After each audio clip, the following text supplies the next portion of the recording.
Jeremias 7, 21. O Senhor deu uma palavra ao meu coração essa semana. Foi uma semana bastante atribulada. Existem semanas que os ventos são todos favoráveis. Existem outras que os ventos são parados. E existem outras que os ventos são contrários. Mas o Senhor não nos abandona, nem na semana do vento favorável, nem na semana da calmaria, muito menos na semana das dificuldades que se levantam, porque o Senhor é fiel para honrar e glorificar o nome dEle sobre as nossas vidas. Então eu quero trabalhar com você nesta noite o tema: o povo que conhece o seu Deus. O povo que conhece o seu Deus. Este é o tema da mensagem desta noite, para a minha vida e para a sua vida, em nome de Jesus. Jeremias 7, 21 ao versículo 23.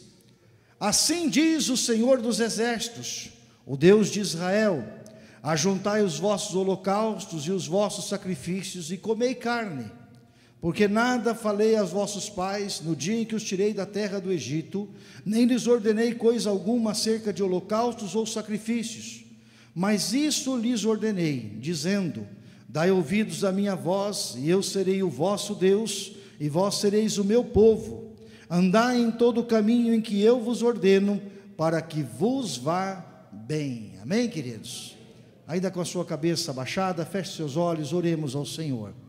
Pai santo e amado, nós te louvamos e te bendizemos nesta hora, Pai, pelo teu cuidado para com as nossas vidas. Pedimos agora, meu Deus, a tua direção, o teu cuidado. Pedimos que o teu Santo Espírito fale com cada vida presente neste lugar, Senhor. Meu Deus, tu não falas com ausentes, o Senhor fala com aqueles que estão presentes, que dizem sim para ouvir a tua voz. Pai, fala conosco nesta hora através do teu Santo Espírito, distribui a porção da tua palavra conforme apraz ao teu coração, porque eu sei, Senhor, que nenhuma palavra volta vazia, o Senhor a ordenou. Por isso, ó Deus, usa a minha vida com a tua instrumentalidade. Meu Deus, desfaz todo o meu pensamento, Pai, e prevaleça o pensamento e a palavra do Senhor, em nome de Jesus, amém. Glória a Deus. Meus amados irmãos, este é um texto dos mais emblemáticos da palavra de Deus, porque nós muitas vezes não fazemos ideia do que fazemos ou do porquê estamos fazendo alguma coisa. Na nossa caminhada cristã, queridos, muitas vezes nós vamos percorrer caminhos, passar por situações inesperadas, resolver problemas para os quais nós nunca os enfrentamos. E nessas horas, o que eu conheço de Deus é que faz toda a diferença. Quando você está bem, o que você conhece de Deus não faz muita diferença. Mas quando vem a luta, quando vem a tempestade, quando vem a adversidade na sua vida, o quanto você conhece de Deus e o que você conhece de Deus fará uma grande diferença em sua vida. Eu tenho estudado nesses últimos 12 meses o fenômeno dos desigrejados. O que são os desigrejados, queridos? São aquelas pessoas que se cansaram de rotina de igreja. E tem muita gente solta por aí.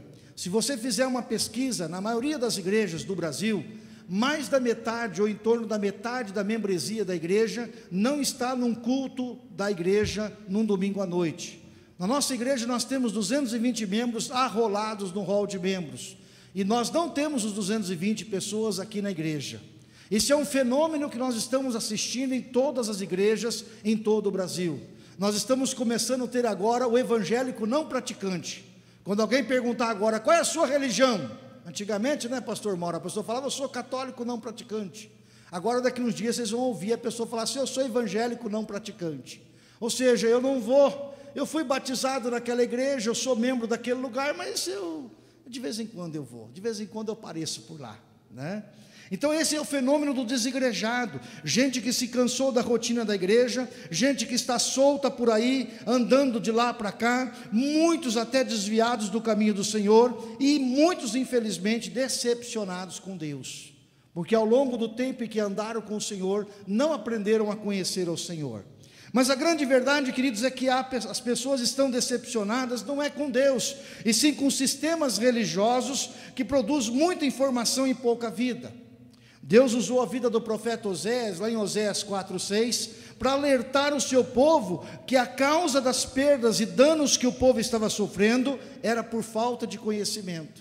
Deus estava mostrando a causa do problema que estava vindo sobre a nação de Israel, sobre o povo de Israel, e o problema, segundo Deus, era a falta de conhecimento de quem Deus era. Naquela época, os culpados eram os sacerdotes que deveriam instruir o povo. Naquele tempo, os judeus tinham uma desculpa: ninguém me ensinou, ninguém falou isso para mim. O sacerdote é o culpado, e Deus diz isso lá em Oséias 4:6. Mas no Novo Testamento, queridos, não existe mais a figura do sacerdote intermediário entre o povo e Deus. O sacerdócio, que era o intermediário entre o povo e Deus, foi transferido para o povo. Então olha para essa pessoa bonita que está ao seu lado e diga assim para ela: se você não sabia, a partir de hoje fica sabendo que você é sacerdote de Deus. E complicou tudo. Porque quando eu tinha alguém para botar a culpa, eu botava a culpa em alguém. Agora eu não tenho mais ninguém para colocar a culpa. No Novo Testamento, na Nova Aliança, se eu não conheço a Deus, não é culpa do ministro de louvor da igreja, não é culpa do pastor que é fraco, não é culpa da igreja que não é isso, que não é aquilo. A culpa é de quem, queridos? Minha. Vamos dizer juntos: de quem é a culpa, queridos? Minha. A culpa é minha. Se eu não conheço a Deus, não é porque ninguém me ensinou, é porque eu não procurei conhecer. E a palavra do Senhor afirma em 1 Pedro 2,9 que nós somos sacerdotes do Deus Altíssimo. Afirma que somos todos sacerdotes. Esta responsabilidade é nossa, minha e sua, e é importante reforçar que um pequeno conhecimento de Deus vale bem mais do que um grande conhecimento a respeito dele. Vou explicar melhor para você. Você pode saber muito de Deus sem conhecer muito Deus. Você pode conhecer muito sobre uma pessoa lendo informações sobre ela, mas isso não significa que realmente você conhece aquela pessoa. Muita gente vai fazer teologia e acha que conhece Deus porque estudou teologia, mas isso não é conhecer a Deus. Isso é ter alguma informação sobre Deus, mas não é conhecer a Deus. No mundo de hoje, tudo está acessível. Não faltam livros, não faltam excelentes estudos bíblicos, não faltam materiais digitais, existem sermões online pelo canto todo, filmes e até novelas sobre Deus, sobre a ação de Deus. Portanto, uma pessoa pode ser cheia de conhecimento e informação sobre Deus e ainda assim não conhecer Deus. Assim é possível o conhecimento de Deus sem fé. O ateu conhece Deus, mas não crê, não tem fé nele. Mas conhecer de fato Deus, queridos, só é possível através de um relacionamento pessoal, diário, vivo e dinâmico com Deus. Conhecer a Deus, isto é, estabelecer e manter uma relação pessoal com Ele, pode produzir 4 grandes ações motivadoras na sua vida.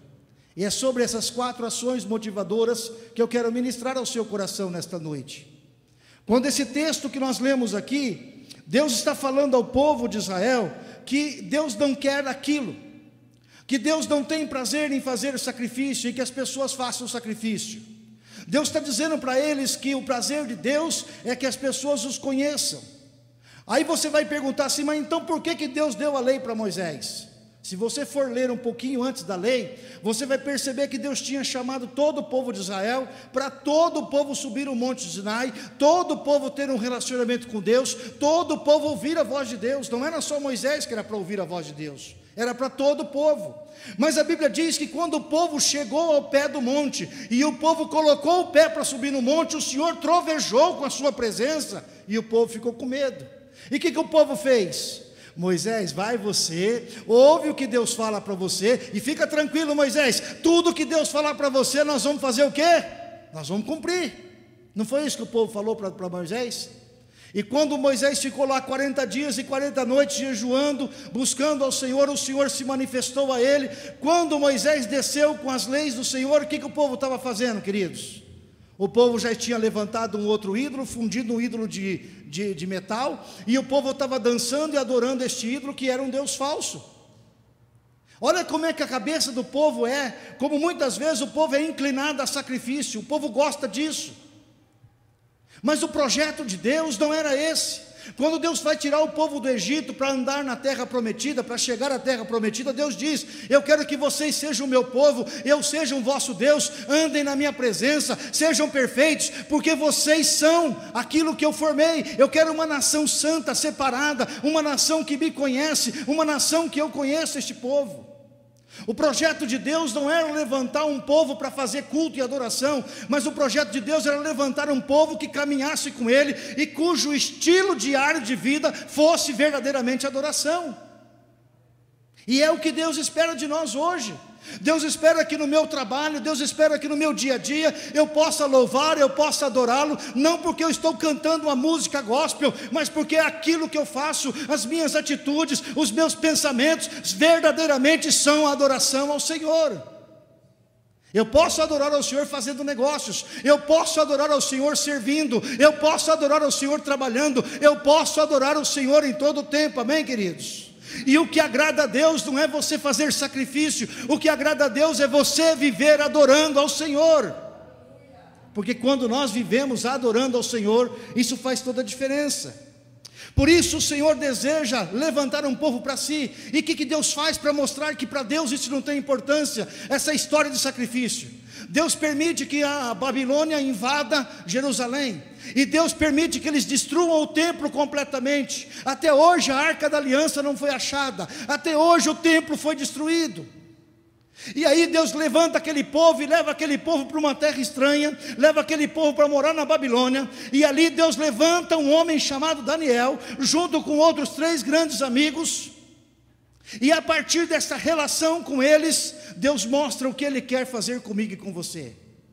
Se você quer experimentar as grandes coisas, ou as 4 verdades que Deus tem no texto que nós vamos ministrar nesta noite, para a sua vida, para o seu dia a dia, abra o seu coração, porque da mesma forma como Deus fez com Daniel, da mesma forma como Deus fez com Sadraque, Mesaque e Abidnego, Deus quer fazer com a sua vida. Deus quer exaltar o seu nome sobre a sua vida, mesmo você morando em terra estranha, assim como Ele fez com os jovens da Babilônia. Ele quer levantar a sua vida, para que a sua vida seja uma vida de adoração, seja uma vida no altar do Senhor, e todos que conhecerem você, saiba que verdadeiramente o Senhor age sobre a sua vida.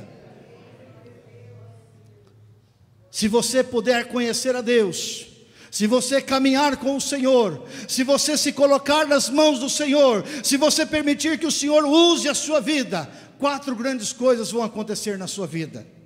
Primeiro, aqueles que conhecem a Deus têm grande força por Deus.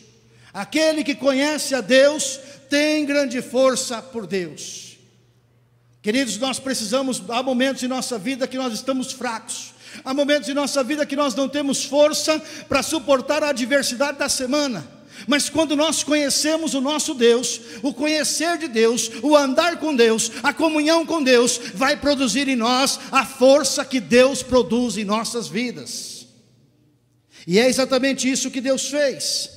Em Daniel, no capítulo 11, no versículo 32, da parte B, nós lemos que o povo que conhece ao seu Deus se esforçará e fará proezas. Diga glória a Deus. O povo que conhece ao seu Deus será um povo esforçado e será um povo capaz de fazer proezas. Deus não está dizendo aqui que você tem que nascer num berço de ouro. Deus não está dizendo aqui que você tem que ter mais isso, mais aquilo, que você tem que ter mais conhecimento teológico do que outro. Deus está dizendo que se você conhecer o seu Deus, se você conhecer o Deus que chamou você para caminhar com Ele, se você tiver relacionamento pessoal diário com Ele, e você se esforçar, você fará proezas no nome do Senhor Jesus. Os que conhecem a Deus, queridos, não dão ouvidos ao conselho do homem vil, porque o homem vil despreza as coisas de Deus. Ao nosso redor, queridos, a sociedade é anti-Deus. Nós vivíamos num tempo onde as pessoas até tinham noção de um Deus, mas hoje não. Os valores em julgamento num tribunal, na justiça, os valores numa escola, numa faculdade, não são mais os valores cristãos, mas sim os valores anti-Deus. Tudo aquilo que é anti-Deus são os valores que a sociedade está propagando, são os valores que os governos estão propagando, são os valores que estão ali na mídia, e nós precisamos aprender a lidar com isso. Nós vimos de um tempo que foi chamado tempo da cristandade. Na cristandade a pessoa não ia na igreja, mas ela pautava os seus valores éticos e morais pela palavra de Deus. Mesmo aquele que não temia a Deus, mesmo aquele que não buscava o Senhor, sabia que o referencial de ética e de moral para a vida das pessoas eram os valores da palavra de Deus. E essas pessoas, mesmo que não professassem crer em Deus, não lutavam contra Deus. Mas hoje, queridos, a luta é aberta, a ponto de numa escola uma criança ser expulsa da sala de aula, porque ela não vai fazer um trabalho que fala sobre um assunto que ela sabe que não é a vontade de Deus. Há um problema para as nossas crianças na escola, há um problema para os nossos jovens na faculdade, há um problema para nós na sociedade hoje, porque essa sociedade ela é anti-Deus. Mas da onde que nós vamos, irmãos, receber esta força? Da onde nós vamos encontrar, Senhor queridos, a condição para nós nos contrapormos a este pensamento da sociedade? O nome do Senhor tem sido desprezado, queridos. O nome de Deus tem sido achincalhado por essa sociedade moderna. Deus tem sido desafiado pelo modo de vida desta sociedade. Todas as vezes, queridos, que vem um avivamento sobre a face da terra, o avivamento não vem porque as pessoas falam em línguas, o avivamento não vem porque as pessoas fazem jejum e oração, o avivamento vem quando as pessoas tomam partido da dor que Deus sente, quando o homem se rebela contra ele e o homem se coloca no lugar de Deus. A sociedade tem achado que Deus não é mais necessário, que Deus não é mais útil, que Deus está morto, mas o nosso Deus está vivo, e Ele espera que eu e você nos levantemos como proclamadores da palavra de Deus, para anunciar a este mundo perdido e sem esperança, que embora a medicina tenha tido avanços, que embora a sociedade tenha melhorado a condição de vida, ainda assim, se o Senhor não for por nós, se o Senhor não estiver agindo em nossa vida, essa sociedade está perdida, porque por trás dela existem valores corrompidos. Então aonde nós vamos encontrar força, queridos, para nos contrapor ao discurso dominante na sociedade brasileira, na sociedade mundial? Nós vamos encontrar força no Senhor, e este exemplo é o exemplo de Daniel. Daniel serve-nos como alerta para os nossos dias, pois ele vivia numa sociedade que pregava, que se organizava por valores que eram completamente contrários aos valores de Deus. Daniel não morava em Judá, Daniel não vivia no templo, Daniel estava em terra estranha, assim como eu e você estamos em terra estranha, assim como eu e você temos que enfrentar os dilemas, os discursos dessa sociedade hipócrita que está trabalhando contra as nossas vidas. A força que Daniel encontrava era através das orações. No capítulo 9 nós vemos Daniel buscando ao Senhor com orações, com súplicas, com jejuns, pano de sacos e cinzas. E por que é que Daniel faz isso? Não é porque estava fazendo sacrifício, é porque Daniel estava compreendendo que Deus estava querendo agir sobre aquela sociedade, sobre aquela realidade, e ele precisava que apenas um homem se colocasse na brecha. Quando Deus está trabalhando com Jeremias, quando Deus está movendo aquela situação sobre Judá, Deus diz: Jeremias, se eu achasse apenas uma pessoa que se colocasse na brecha pelo povo de Judá, pela nação de Judá, eu interviria na história deste povo. Nós precisamos parar de orar pelos nossos problemas e precisamos começar a orar pelas coisas que interessam o coração de Deus, porque você pode ter lutas e você pode ter dificuldades, mas se você quer ver um avivamento sobre essa terra, comece a orar por aquilo que Deus quer fazer nesse lugar. Tome as dores do Senhor nosso Deus, porque Ele quer levantar vidas para glorificar o nome dEle. Meus irmãos, Deus tinha prometido ao profeta Jeremias que no final de 70 anos de cativeiro, o povo seria liberto da Babilônia e retornaria para a tua terra. E uma das perguntas mais frequentes que nós ouvimos, que eu ouço nesse tempo: se Deus já decretou todas as coisas, se Ele já sabe de antemão tudo o que vai acontecer, por que orar?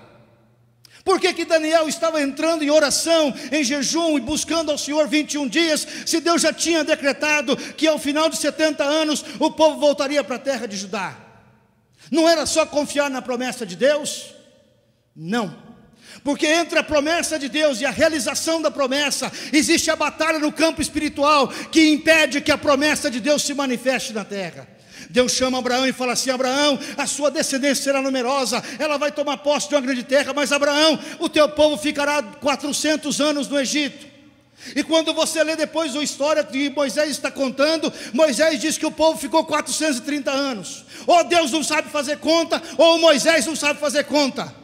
O que aconteceu, queridos? O que aconteceu é que o povo se acostumou a viver naquela luta, naquele problema, até que aquele sofrimento aumentou, e o povo se lembrou que ainda que eles fossem escravos do Egito, havia uma promessa sobre a vida deles, e eles começaram a clamar ao Senhor. E quando eles clamaram ao Senhor, na sua dor, na sua aflição, lembrando do nome do Senhor que estava sendo envergonhado, Deus levantou Moisés para tirar aquele povo com mão forte. Nós precisamos orar por aquilo que dói no coração de Deus, queridos. Você acha que Deus fica contente e feliz por essas famílias que estão aí morrendo de fome, numa sociedade que produz comida para abastecer todo mundo? Você acha que Deus fica contente com situações como essa? Nós fomos lá, fizemos uma parte, uma ação da ação social da igreja, ação integral da igreja, isso é bênção.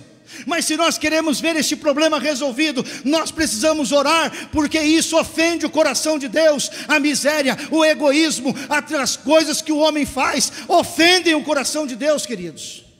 E nós precisamos orar de acordo com o coração de Deus.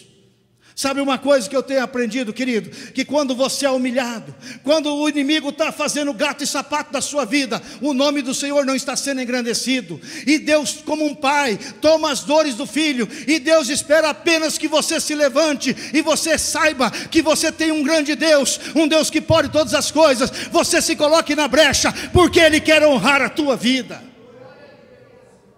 Se você ficar apenas com conhecimento de que existem promessas, e você ficar sentado no banco esperando Deus fazer alguma coisa, não vai acontecer nada. Mas quando nós conhecemos a promessa do nosso Deus, quando nós conhecemos o Deus que nós servimos, e aí nós entramos na direção, na plena vontade de Deus para as nossas vidas, então Deus desce do céu, Deus intervém na história humana, Deus muda reis, Deus muda nações, e o nome dele é glorificado, queridos. A Bíblia, queridos, tem muito a nos ensinar nesta questão. Jonas pregou sobre a destruição de Nínive, o povo se converteu, Deus suspendeu o mal e poupou o povo. Abraão orou por Sodoma, e quando Deus estava destruindo a cidade, lembrou-se de Abraão e salvou Ló. O Pentecostes foi prometido, mas os discípulos o aguardavam em unânime e perseverante oração. Jesus prometeu que voltará para buscar a sua igreja, e a Bíblia nos ensina a orar: ora vem Senhor Jesus. Mas aí alguns vão orar e falar assim: Senhor, mas se o Senhor vier, eu perco o carro que eu ganhei. Se o Senhor vier, Senhor, e a casa tão boa que eu construí, Senhor, agora que eu consegui comprar aquele colchão gostoso, Senhor, o Senhor vai vir? Não, espera um pouquinho mais, deixa eu desfrutar um pouco do meu colchão, deixa eu desfrutar um pouco da minha vida. Agora que eu ganhei a promoção no emprego, Senhor, espera um pouquinho mais. É assim que nós fazemos. A nossa oração precisa ser: ora vem Senhor Jesus, porque a vinda de Jesus é a restauração da criação plena, da criação perfeita, é a recriação do novo céu, é a recriação da nova terra, é a recriação do novo ser em Cristo, queridos. Daniel leu no cativeiro que o cativeiro duraria 70 anos, e ele se pôs na brecha em oração a favor do povo. O decreto de Deus, queridos, era que o cativeiro seria de 70 anos, mas a determinação de Deus passaria pela oração e pelo quebrantamento do seu povo. Aqueles anos de cativeiro ainda não tinham trazido quebrantamento, queridos. Bom, meus amados, Deus está fazendo sobre esta nação, Deus está trazendo quebrantamento sobre muita gente. Nos tempos em que o real estava em alta, nos tempos em que a economia estava boa, as pessoas não estavam na igreja, porque estavam usufruindo. Quando as lutas vieram, quando elas ficaram desempregadas, quando a situação ficou feia para o lado delas, elas começam a voltar ao Senhor. E Deus muitas vezes permite a dificuldade financeira, Deus muitas vezes permite uma dificuldade econômica no país, na nossa vida, para que o povo do Senhor se volte para o Senhor, e o povo se lembre que apesar de tudo tem um Deus, e esse Deus precisa ser acionado. Daniel, queridos, não sentiu desanimado de orar por causa dessa situação. Ao contrário, ele ficou mais encorajado. Daniel permaneceu firme naqueles 68 anos de cativeiro, e Daniel morre no cativeiro.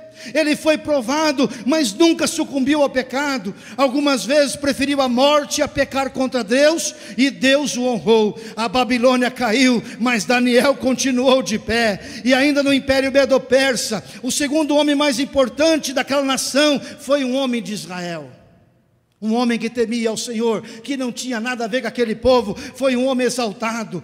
Mas as promoções e nem aprovações corromperam o coração de Daniel. Daniel foi um homem dedicado ao estudo da palavra de Deus. Neste capítulo nós vimos que Daniel estudou os livros, Daniel tinha visões, mas nunca abandonou a palavra. Ele examinava os rolos do livro de Jeremias, e ele descobre Deus falando através daqueles profetas. A vida de Daniel, meus irmãos, é constituída sobre esses dois pilares, oração e a palavra de Deus. E mostra, amados, que sempre que Deus quer fazer alguma coisa, Deus conta com pessoas que oram e que são capazes de buscar na sua palavra a direção viva e clara para aquilo que o Senhor quer fazer naquele tempo. Portanto, queridos, o fruto do verdadeiro conhecimento de Deus é a força para orar pela sua causa, é a força para buscar no Senhor o conhecimento, para que Ele nos exalte, para que Ele levante, para que Ele mude esta realidade. A segunda grande verdade, se você quer ser uma pessoa que conhece verdadeiramente Deus, é que aqueles que conhecem a Deus têm grandes ideias de Deus. O primeiro é que quem conhece a Deus tem grande força em Deus. O segundo é que quem conhece a Deus tem grandes ideias de Deus. Meus irmãos, Deus comanda a história do mundo com sabedoria, poder e verdade, através de atos de condenação e misericórdia, para com indivíduos e nações conforme a sua própria vontade.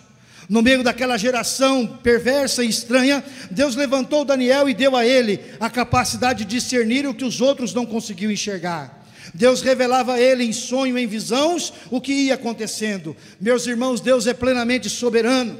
E aqui vem a primeira lição. Nabucodonosor, o homem que Deus usou para trazer justiça e juízo sobre Judá, teve que aprender isso na prática. Deus que dá um dia lá, Nabucodonosor reúne todos os seus príncipes, reúne toda a liderança do estado, do país, e ele diz: olha, como nós somos um povo grande, nós somos muito grande, nós somos maiores do que os deuses, nós somos isso, nós somos aquilo, e não sei o que lá. E naquela noite o homem tem um sonho, e na hora de interpretar este sonho, não tinha ninguém naquele império que era capaz de interpretar o sonho. Até que de repente um dos homens lembra que existe um dos deportados de Israel, e chama-se Daniel, e chama Daniel na presença do rei. E Daniel, quando chega na presença do rei, queridos, ele vai então dizer para Nabucodonosor que há somente um Senhor soberano em todas as coisas, e ali ele vai ministrar sobre aquele sonho que o rei tem de noite. E o sonho que o rei tem é de que vai haver um momento em que o rei vai estar no campo pastando como um animal. E Daniel é usado por Deus, Deus revela o que vai acontecer, e de fato acontece. Em Daniel no capítulo 4, de 24 a 37, nós vamos ver que realmente Nabucodonosor foi transformado num animal. A Bíblia diz que chegou a crescer pelos, chegou a crescer unha, e ele comia relva como um boi. E ali ele fica durante 7 anos, até que ele foi obrigado a reconhecer que somente há um Deus que move todas as coisas, que a vitória que ele teve sobre todos os reinos só foi possível porque o Senhor, embora não o conhecesse, ele não conhecesse o Senhor estava levantando a vida dele, e tudo que ele fez e alcançou era porque o Senhor tinha permitido. E ele reconhece que há um único Deus e um único Senhor, e quando ele reconhece isso, Deus o tira do campo e Deus o coloca de volta no palácio.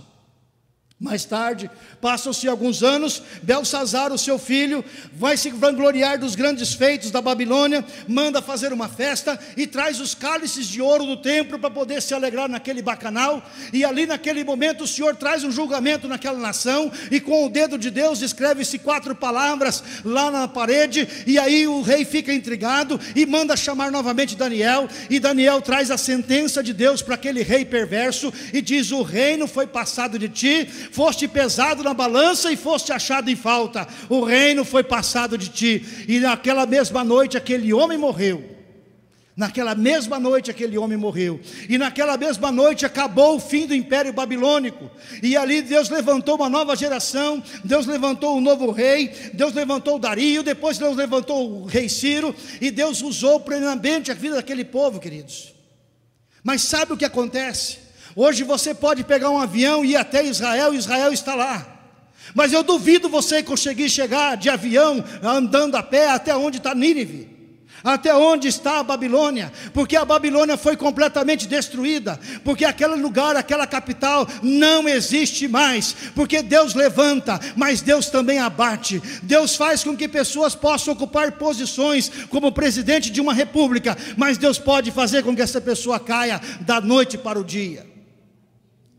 Aliás, se nós, povo de Deus, fizéssemos mais isso, nós não precisaríamos sair na rua fazendo protesto. Se nós nos colocássemos a orar pela vergonha que o nome do Senhor tem passado nessa nação, eu tenho certeza que esse estado de coisa mudaria muito rapidamente, porque Deus faz prodígios e maravilhas, queridos. Dario, que foi obrigado, irmãos, a revogar uma lei para reconhecer que o Senhor é Deus. As pessoas, os puxa-sacos de Dario, falaram para ele assim: ó, faz uma estátua bem grande, bem bonita, e fala que todo mundo que adorar, que não te adorar, vai ser jogado na fornalha. Essa aí foi a história do Nabucodonosor. A história do outro aqui, do Dario, foi outra. Ele faz novamente lá um cântico de adoração. Ninguém podia fazer oração durante 30 dias, senão ao rei Dario. E ali, quando Daniel ouve essa mensagem, Daniel continua vivendo a sua vida. Ele não faz conchavo, ele busca o Senhor, ele vai para sua casa e continua orando 3 vezes por dia. E aí Deus intervém na história daquele lugar. E no final da história, quando depois que Daniel sai da cova dos leões, o rei Dario é obrigado a fazer uma lei. É a primeira vez na história dos Medos Persas que ele é obrigado a fazer uma lei, desdizendo a lei que ele disse anterior e reconhecendo que só há um Deus, só há um Senhor digno de ser exaltado e adorado, queridos. Portanto, irmãos, o nosso coração precisa expressar as ideias de Deus e não as ideias do mundo. Embora Daniel fosse tremendamente usado por Deus, tenha sido honrado com cargos de autoridade, ele se mantinha fiel, humilde e dependente de Deus. Quer ser tremendamente usado por Deus? Continue sendo humilde, fiel e dependente do Senhor, e o Senhor levantará a sua vida para ser uma bênção nesta nação. Terceiro ponto importante terceiro benefício de você conhecer a Deus, é que aqueles que conhecem a Deus são ousados por Deus. Não é ousados, é ousados por Deus. São capazes de fazer coisas que normalmente não se faria, porque Deus está com eles. Daniel e seus amigos, irmãos, estavam em terra estranha, assim como eu e você hoje. Nós não somos deste mundo, apenas estamos aqui por um tempo. E não é por acaso, irmãos, que a Bíblia compara o mundo com a grande Babilônia. As pessoas deste mundo comparam este mundo com a grande Babilônia. Para nós, estar neste mundo é como um judeu cativo em terra estranha. Mas eles tinham muito claro em seus corações o que faziam e por que faziam. Aceitavam os riscos das suas decisões e atitudes em servir ao Senhor em terra estranha. Se você não estiver disposto a assumir o risco de servir ao Senhor em terra estranha, você não poderá glorificar a Deus com a sua profissão. Você tem o tempo todo desafios, ao tempo todo a sociedade está exigindo de você coisas, valores que são contrários ao reino de Deus, e você deve se posicionar diante disso. E Deus espera que você se posicione do lado dele e não do lado dos valores deste mundo. Existe um preço, amados, e um preço calculado. E aqueles homens que estavam na Babilônia sabiam qual seria o resultado das suas ações e assim tomavam atitudes. Nós tivemos agora recentemente um debate muito interessante daquele goleiro do Londrina. Quem ouviu? Quem leu na televisão aí? Quem viu na televisão? Ele se converteu a uma determinada igreja, e ele compreendeu que depois de um certo tempo, que ele não deveria mais trabalhar naqueles fins de semana, porque ele precisava dedicar o tempo para o Senhor. E ele chegou para o técnico e disse: olha, eu não vou mais jogar num determinado dia da semana, não vou entrar em concentração, eu a partir de agora não estou mais. E aí o que aconteceu? Aquele homem estava com a transferência para ir para Chapecoense, para ganhar o dobro do salário que ele ganhava no Londrina. E quando a Chapecoense soube disso, a Chapecoense disse: não dá para trazer esse cara para cá. E o presidente do time lá em Londrina, o técnico do time, sacaram ele do time, ele está na reserva. No mês de maio agora o contrato termina e já falaram: o contrato não será renovado. Mas tem que fazer uma escolha, queridos. Quando os valores do reino de Deus se contrapõem aos valores do mundo, você tem que fazer uma escolha. E se essa escolha tiver um preço, você precisa estar disposto a pagar o preço. Porque se você não estiver disposto a pagar o preço entre os valores do reino de Deus e os valores deste mundo, você vai sucumbir aos valores do mundo. Existem pessoas que por uma promoção vendem Deus. Existem pessoas que por um prato de lentilha vendem Deus. Existem pessoas que por um momento de prazer vendem Deus. Mas nós não podemos vender ao Senhor, amém, queridos? Nós precisamos nos manter firmes naquilo que o Senhor fala no nosso coração. Nós precisamos saber que ainda que nós tomamos uma decisão que é contrária aos valores do mundo, o Senhor é fiel para nos honrar e nos abençoar. E se Ele fizer, nós seremos abençoados dessa forma. E se Ele não fizer, nós podemos até morrer, mas o nome do Senhor nós não trairemos. Uma vez que eles estavam conscientes das atitudes corretas, eles deixavam as consequências para Deus. E os discípulos de Jesus também entenderam isso, queridos. Eles diziam assim: antes mais importa obedecer a Deus do que os homens. Paulo considerava que completar a carreira, fazer a vontade de Deus, era mais importante do que a própria vida. O espírito de Daniel, Sadraque, Mesaque e Abednego é o espírito daqueles que conhecem a Deus. Pode ser que a decisão seja difícil, pode ser que a decisão seja árdua, impossível aos olhos humanos, mas uma vez que você tomou a decisão, fique firme ao lado de Deus e o Senhor honrará a sua vida. Às vezes há decisões em nossa vida que nós estamos abrindo mão do nosso futuro. Há decisões em nossa vida que nós estamos abrindo mão de algumas outras coisas que nós nunca mais vamos poder ter. Mas se Deus está dirigindo a sua mente, se Deus está dirigindo o seu coração, para que você tome decisões difíceis, tome a decisão que Deus coloca no seu coração, e o Senhor honrará a sua vida, queridos. Quando aqueles 3 jovens iam ser jogados na fornalha, Nabucodonosor disse para eles assim: quem é o Deus que pode livrá-los da minha mão? Daniel 3,15. E eles disseram ao rei: ó rei, o Senhor nosso Deus é quem nós servimos. Se Ele quiser, Ele pode nos livrar, e Ele nos livrará da grande fornalha e também das suas mãos, ó rei. Mas se Ele não quiser, mesmo assim, Senhor, nós nunca serviremos aos seus deuses, nós nem adoraremos a estátua de ouro que o Senhor levantou. Olha a ousadia daqueles moços, a ousadia de Daniel quando ficou sabendo do edito do rei. A Bíblia diz que ele foi para a sua casa orar, e ele orava, irmão, não era debaixo da cama não, ele orava com a janela escancarada. Quem passava na rua, via Daniel 3 vezes por dia orando naquele lugar. Daniel não tinha vergonha, Daniel não se escondia, todo mundo podia ver Daniel orando. Pense nisso nas suas decisões. E a quarta grande bênção, que é conhecer a Deus, é que aqueles que conhecem a Deus, têm grande alegria nele, queridos. Não existe paz maior, comparável a daquele cuja mente está cheia da plena certeza de que conhece a Deus e que Deus os conhece. Este relacionamento garante o favor de Deus em suas vidas e uma paz perfeita, uma paz plena, o shalom de Deus. É a paz que Paulo fala em Romanos no capítulo 5, versículo 1. Tendo sido, pois, justificado pela fé, temos paz com Deus por nosso Senhor Jesus Cristo. Paz significa completa ausência de conflito. Paulo acrescenta ainda que esta paz nos dá a garantia de experimentar alegria, mesmo em meio aos problemas da vida. Essa semana foi muito interessante. Eu estava pilhado num determinado dia da semana, eu estava pilhado. Em outro tempo eu teria dado murro, teria espancado, teria feito um monte de coisa. Eu estava pilhado. Sabe o que é uma pessoa pilhada? Quase que surta. E aí quando eu acordei no outro dia de manhã, o Espírito Santo falou assim: e daí?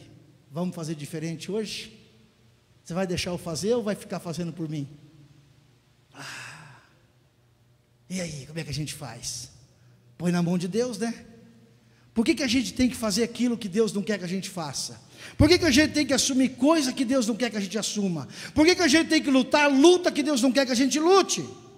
Portanto, já não há nenhuma condenação para aqueles que estão em Cristo Jesus. O próprio Espírito testemunha em nosso Espírito que somos filhos de Deus. Irmãos, e aqui nós vamos vendo Deus agindo, Deus trabalhando em nossas vidas. Por quê, irmãos? Porque Deus nos dá paz.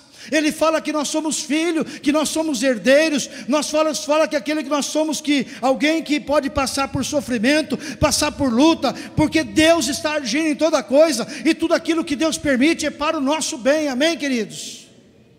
A crise econômica no país é para o nosso bem.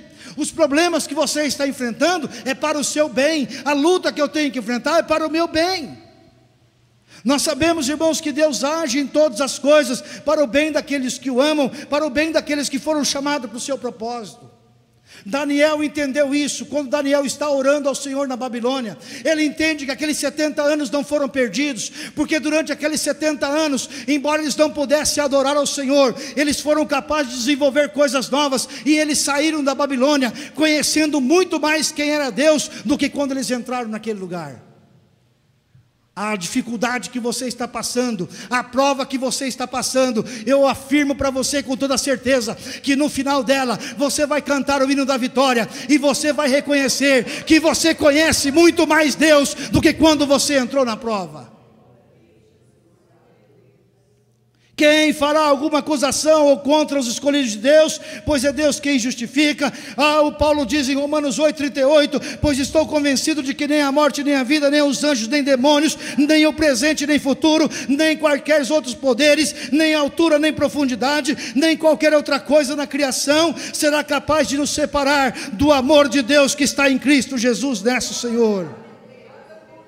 E esta é a paz, irmãos, que Daniel experimentou ao ser desafiado. Esta é a paz que Sadraque, Mesaque e Abednego experimentaram quando foram jogados naquela fornalha. Eles sabiam que aquela fornalha tinha fogo. Daniel sabia que naquela cova tinha leões, mas eles sabiam que eles tinham um Deus que clamava por eles, porque eles clamavam, um Deus que estava com eles naquela dificuldade, um Deus que estava operando naquele tempo, e o Senhor era fiel para entrar naquela história, queridos. Portanto, irmãos, sem medo, sem altivez, mas com calma, com confiança, eles desafiaram reis, eles desafiaram poderes, eles desafiaram força, mas eles foram vitoriosos. E Jesus, irmãos, passou por tudo isso para nos reconciliar com o Pai, para nos dar a sua paz. E lá em Hebreus, no capítulo 11, versículos 2 e 3, o autor nos diz que precisamos ter os olhos fitos em Jesus, autor e consumador da nossa fé. Ele, pela alegria que fora proposta, suportou a cruz, desprezando a vergonha, assentou-se à direita do trono de Deus. E pensem bem naquele que suportou tal oposição de pecadores contra si mesmo, para que vocês não se cansem e nem se desanimem, diz a palavra do Senhor. Portanto, irmãos, o nosso contentamento, a nossa alegria, é uma medida pela qual nós podemos julgar se conhecemos a Deus verdadeiramente. Para concluir, queridos, nós estamos aqui buscando mais do Senhor. Queremos realmente ter este conhecimento de Deus? Queremos realmente conhecer a Deus? Então eu quero deixar duas dicas para você. Precisamos reconhecer como é pequeno o nosso conhecimento de Deus. Por mais que você seja um crente de 30 anos, você ainda não conhece Deus como poderia conhecer. Por mais que você seja um crente novo, você precisa conhecer Deus, porque há muito mais para você conhecer. Não podemos nos medir pelo que achamos conhecer, pelos nossos dons ou nossas responsabilidades que temos na igreja, mas pelo modo como oramos e por aquilo que vai em nossos corações. Muitos de nós, queridos, não temos ideia de quão pobres somos nesse sentido. Pensamos que Deus nos mostre isso. E a segunda dica que eu deixo para você: precisamos buscar o Salvador. Quando ele estava na terra, Jesus convidava os homens a acompanhá-lo, e deste modo vinham a conhecê-lo, e conhecendo a ele, conheciam ao Pai. O Velho Testamento, irmãos, manifesta Jesus Cristo antes da encarnação, fazendo a mesma coisa, acompanhando os homens como anjos do Senhor, a fim de que pudessem conhecê-lo. Como é que está o conhecimento de Deus na sua vida? Você acha que você já conheceu tudo de Deus? Você acha que você tem direito de se aposentar de conhecer a Deus? Você acha que você pode ter o direito de ficar se lamentando pelos seus problemas? Será que não temos sido tão egoístas e individualistas, que somos capazes de fazer uma campanha de jejum e oração pelo nosso problema, mas não somos capazes de fazer uma campanha de jejum e oração por aquilo que ofende a Deus? Daniel não estava orando porque ele tinha que conseguir se manter no cargo. Daniel não estava orando porque ele precisava se prevalecer sobre os 120 presidentes das outras províncias. Daniel não estava orando porque ele precisava de um aumento de salário. Daniel estava orando porque o nome do Senhor estava sendo envergonhado, e ele conhecia o coração de Deus. Deus está muito preocupado com o seu problema, querido. Deus está muito preocupado com a sua renda. Deus está muito preocupado com o teu futuro. E você está preocupado com Deus? Você está preocupado por aquilo que sensibiliza o coração de Deus? Você está preocupado por aquilo que envergonha o nome de Deus nessa sociedade?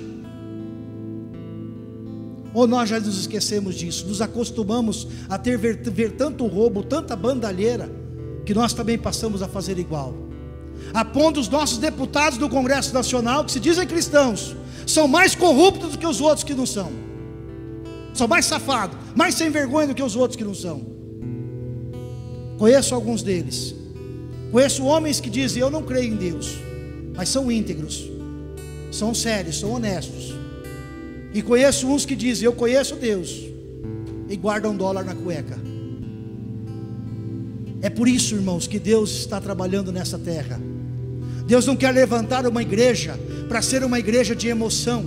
Deus não quer levantar uma igreja para ser uma igreja que rodopia e fica nisso. Deus quer levantar uma igreja para que esta igreja se levante e faça com que o nome dele seja exaltado sobre essa terra, e o Senhor intervenha na história deste mundo, o Senhor intervenha na história do Brasil. E este povo que tem se levantado achando que pode usar o nome de Deus, vai cair por terra. Os deles serão envergonhados, porque no final da batalha o povo do Senhor se levanta, e quando o povo se levanta, Deus entra na história e Deus muda completamente a história. Nós só sabemos quem é Ciro, nós só sabemos quem é Nabucodonosor por causa dos livros de história. Mas Deus quer levantar neste lugar muitos Daniéis. Deus quer levantar jovens neste lugar, que sejam ousados como Sadraque, Mesaque e Abednego, que na hora de uma decisão vão dizer: Senhor, eu tomo partido do Senhor, eu fico do seu lado, a minha decisão é a decisão do Senhor, assim vai ser a minha vida, não importa quanto vai custar. Senhor, eis-me aqui, usa-me para a tua glória. E quando Deus vê pessoas assim, irmãos, não tem jeito, Deus vai derramar o Shekinah de glória, Deus vai derramar unção, Deus vai derramar poder, e este povo se levanta na ousadia, na força, no poder do Senhor, e é um povo que conhece Deus, e o povo que conhece Deus fará proezas nesta cidade. Por isso, nesta noite, a palavra do Senhor está vindo sobre a sua vida, porque se eu e você nos colocarmos a conhecer a Deus, o Senhor levantará a Igreja Batista Independente, o Senhor levantará a sua vida, o Senhor levantará você aonde você está, e você será capaz de proezas em nome de Jesus. Levante-se nesta hora, vamos orar, vamos adorar ao Senhor, queridos, porque o Senhor quer tocar na sua vida, para que você seja um canal de bênção, para que você seja um homem, uma mulher ousada no Senhor. Você compreenda que o Senhor quer usar a sua vida poderosamente, porque Ele quer resgatar muitas vidas desta cidade. Deixe Deus usar a sua vida, querido. Você está em terra estranha como estava Daniel, e Deus vai levantar você nesta geração perversa. Deus vai levantar jovens, Deus vai levantar velhos, Deus vai levantar homens, Deus vai levantar mulheres, Deus vai levantar crianças, e o nome dele será glorificado em nome de Jesus. Oh, glória a Deus. Tocou-me Jesus, tocou-me, de paz Ele encheu meu coração. Quando o Senhor Jesus me tocou, livrou-me da escuridão.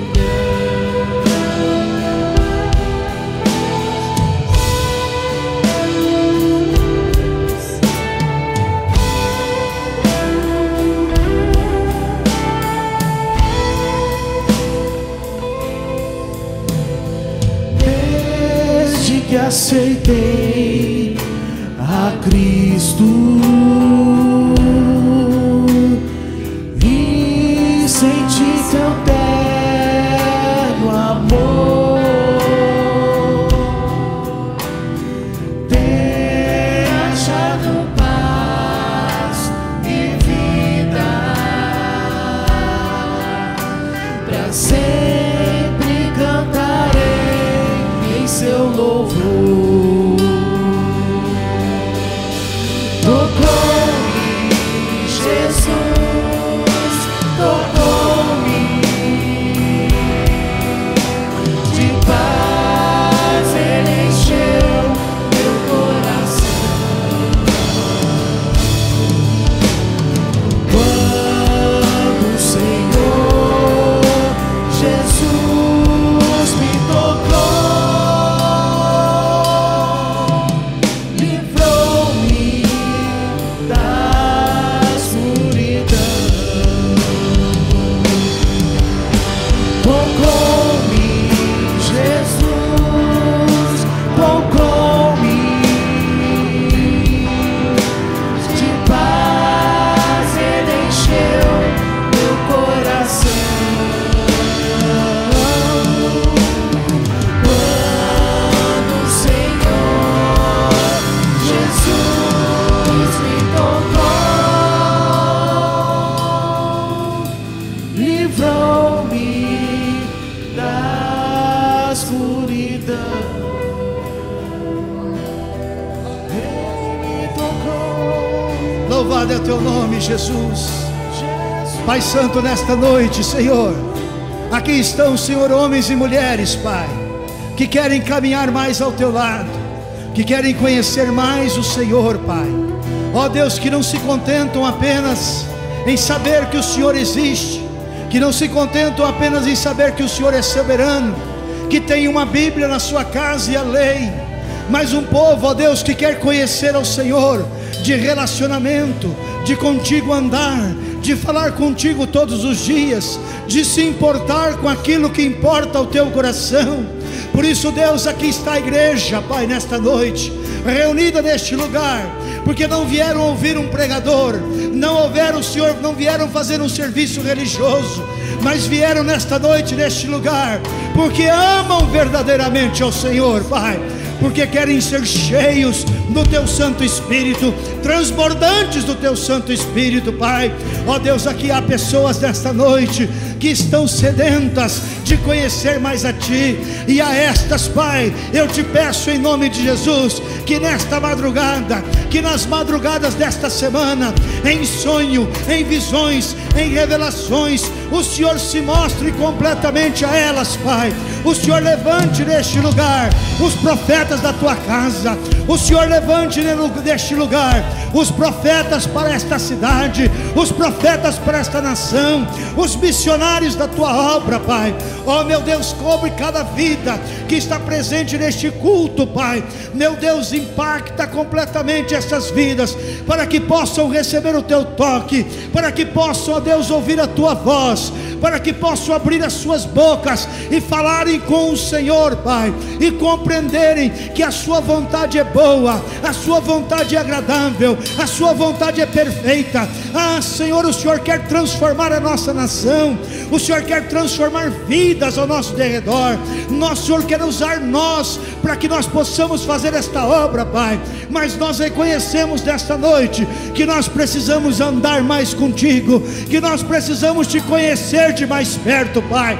Nós precisamos conhecer os teus pensamentos, e nós só vamos conhecê-lo, Pai, quando nós formos capazes de parar a nossa correria, de parar as nossas preocupações idiotas, de parar de pensar no nosso umbigo e começar a nos preocupar com aquilo que preocupa o teu coração. Levanta, Senhor, esta igreja, Pai. Levanta homens e mulheres ousados, como o Senhor levantou Daniel e seus amigos, Pai.